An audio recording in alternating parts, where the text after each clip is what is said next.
उस रात देवकांत लौटे तो गौरी ने कहा, पिताजी बापू आ रहे हैं परसों, आप मुझे इनसे मिलवाने ले चलेंगे ना।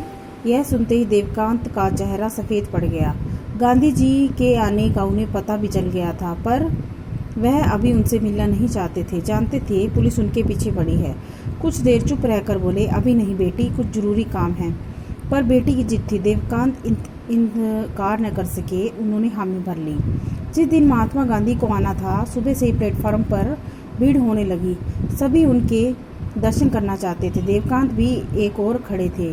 गौरी उनके कंधे पर बैठी थी। उसके हाथ में वो छोटी सी टोकरी थी जिसमें केले, संतरे और चीकू थे। लोगों का उत्साह फूट पड़ा। वे महात्मा गांधी की जय जयकार कर रहे थे, भारत माता की जय के नारे लगा रहे थे। इतने में गाड़ी के आने की सूचना मिली। गाड़ी आकर रुकी तो लोग उस डिब्बे की ओर दौड़े जिसमें गांधी जी बैठे थे। गांधी जी उस समय पुस्तक पढ़ रहे थे। उनका ध्यान किताब पढ़ने में था। एक हाथ उन्होंने बाहर निकाला। जो भी चंदा देते उसे लेकर भीतर थैले में रख लेते, फिर बाहर निकाल देते। देखते ही देखते बहुत सी महिलाओं ने अपने गहने उतार कर दे दिए। सिक्के नोटों की तो कोई कमी न थी। लोगों का उत्साह देखते ही बनता था। न जाने गौरी देवकांत के कंधे से उतरी। भीड़ में होती गांधी जी के, बापू देखिए मैं आपके लिए क्या लाई हूँ। बापू ने किताब एक और हटाई। मुस्कुराकर बोले, तो लाओ ना। ऐसे नहीं बापू, पहले आप बाहर आइए, गौरी ने खिलाकर कहा। गांधी जी ने किताब नीचे रखी, हंसते हुए बाहर आ गए। उन्होंने गौरी को पास बुलाया और उससे बातें करने लगी। आसपास की लोगों की भीड़ इकट्ठे। देवकांत भी तब तक आ गए। बापू बापू, ये मेरे पिताजी हैं। गांधी जी ने देखा तो देवकांत की शक्ल कुछ उन्हें जानी पहचानी। बोले, आपके आश्रम में आपसे मिल चुका हूँ, आपके पत्र भी आते हैं मेरे पास। देवकांत, गांधी जी के होठों से बरबस निकला। दाढ़ी बड़ी होने के बावजूद वह देवकांत को पहचान गए। गौरी ने टोकरी बापू की ओर बढ़ा दी। बापू आपको भूख लगी होगी, ये फल आपके लिए, खा लीजिए। बापू ने टोकरी रख ली, फिर गंभीर होकर, लेकिन मेरी एक शर्त है। वो क्या? कि बच्चों की चीज़ें मैं मुफ्त में नहीं लेता, बदले में तुम्हें भी कुछ लेना पड़ेगा। गांधी जी ने हंसते हुए कहा। फिर अंदर गए, टोकरी एक तरफ रख दी। रेलगाड़ी के डिब्बे में फूल मालाओं का ढेर था। झट से दोनों हाथों में कुछ मालाएं उठाकर लाए। गौरी को पकड़कर कहा, ये तुम्हारे लिए। गौरी का चेहरा खिल उठा, जैसे दुनिया का अकूत खजाना मिल गया हो। देवकांत भी मंद मंद मुस्कुरा रहे थे। इतने में गाड़ी चल दी।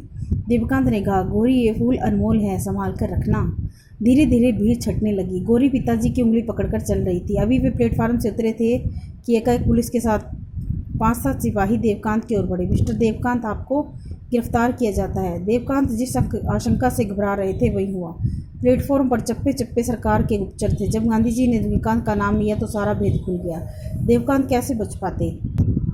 उधर गौरी हक्की बक्की खड़ी थी, समझ नहीं पा रही थी कि पुलिस उसके पिता को क्यों पकड़ रही है। देवकांत एक व्यक्ति को वकील साहब के घर का पता बता दिया और बोले, मेरी बेटी को वहां पहुंचा दीजिए, आपका एहसानमंद होगा। फिर पुलिस वाले चुपचाप गाड़ी खुले।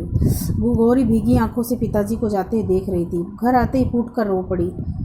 वकील साहब राधा किसी तरह चुप कराया। जब सुमेश बाबू देवकांत को जेल छुड़ाने की कोशिश करने लगे, शहर के जितनी पता चला कि बापू ने गौरी को मालाएं दी हैं, वह दौड़कर गौरी के पास आता। गौरी माला में से एक फूल निकालकर दे देती। इस तरह देते देते सिर्फ एक फूल बचा। गौरी ने वह किसी को नहीं दिया। भीतर जाकर चुपचाप पिताजी का झोला उठाया। उसमें वंदे मातरम किताब भी थी जो पिता को बहुत प्रिय थी। वह फूल उस किताब में रख दिया। अब गौरी गुमसुम उदास रहने लगी। दिन भर चुपचाप बैठी रहती, कुछ सोचती, कभी कभी पूछती, मेरे पिताजी का क्या कसूर था? वह जेल से छूटकर कब आएंगे? आखिर 2 वर्ष बाद देवकांत जेल से छूटे। जैसे ये गौरी उनसे लिपट गई। फिर उन्हें कुछ याद। पिताजी ठहरिए। भीतर गई, किताब उठा लाएगी। देवकांत ने देखा उसमें गेंदे का फूल सूखा पड़ा था। उन्होंने गौरी की ओर देखा, ये क्या बेटी?